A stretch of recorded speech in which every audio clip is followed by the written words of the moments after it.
এই চ্যানেলে সম্প্রচারিত সকল খবরই সচেতনতামূলক এবং শিক্ষণীয়, কোনো কিছুই প্রভাবিত নয়।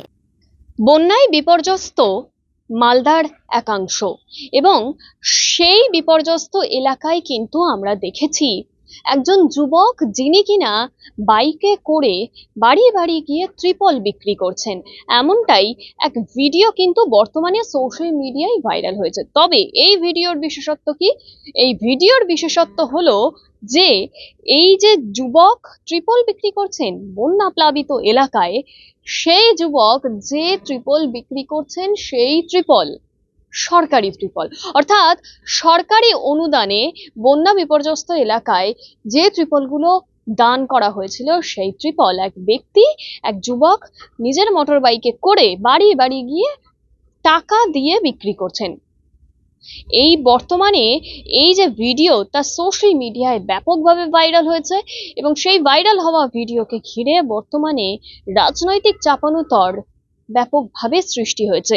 বিভিন্ন দলের মধ্যে, রাজনৈতিক দলের মধ্যে এ নিয়ে কাদা ছড়াছড়ি থেকে শুরু করে বিস্ফোরক মন্তব্য সবই কিন্তু করা হচ্ছে। দেখুন সেই ছবি।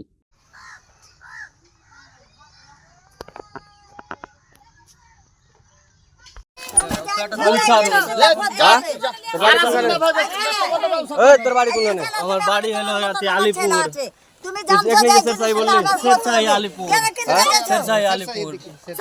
আলিপুর আমি সরকারি কাজ কিনিনি। তিরপাল কোনখানে পেলে বলো বলো বলো বলো তুমি কোনখানে পেলে বলো। এই তিরপাল কোনখানে পেলে? সরকারি তিরপাল কোনখানে পেলে তুমি?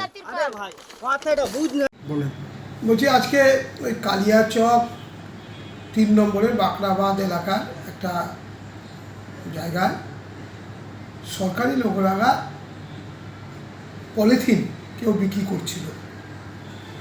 আপনারা জানেন পশ্চিমবঙ্গ সরকারের মাননীয় মুখ্যমন্ত্রী বাংলার বন্যা নিয়ে মালদা জেলা সহ বিভিন্ন জায়গায় অগাধভাবে আমরা ত্রাণ দেওয়া হচ্ছে। বিরোধীরা একটা চক্রান্ত বিভিন্নভাবে বাংলায় করছে।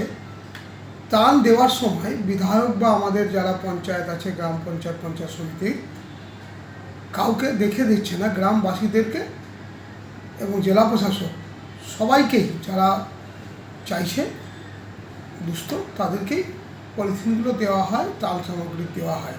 তার মধ্যে কোথাও বিরোধীরা চক্রান্ত করে লুট করিয়ে দিচ্ছে, বিরোধীরা কোথাও সাহায্য করছে না। ভারতীয় জনতা পার্টির সাংসদ থাকতেও এখানে নিশ্চুপ, প্রকৃতিকে দুষছে। তো এই ক্ষেত্রে গিয়ে বিরোধীরা চক্রান্ত করে কোথাও দেখা যাচ্ছে বাড়ি প্রতি একজন 2-3টা করে পলিথিন নিচ্ছে। এবং বিরোধীরাও চক্রান্ত করে কাউকে দিয়ে বিক্রি করার প্রচেষ্টা করে রাজ্য সরকারকে বা তৃণমূলকে বদনাম করার চেষ্টা করছে। আমাদের কাছে যদি এরকম কোনো অভিযোগ থাকে, মাননীয় মুখ্যমন্ত্রী এবং জেলা প্রশাসন নির্দেশ দিয়েছে, কেউ যদি সরকারি সম্পত্তি পেয়ে সরকারের জিনিস নিয়ে বিক্রি করে তাকে পুলিশ ধরবে। আইন আছে, আইনের কাছে যাবে। এখানে তো পার্টির কোনো ব্যাপার নেই।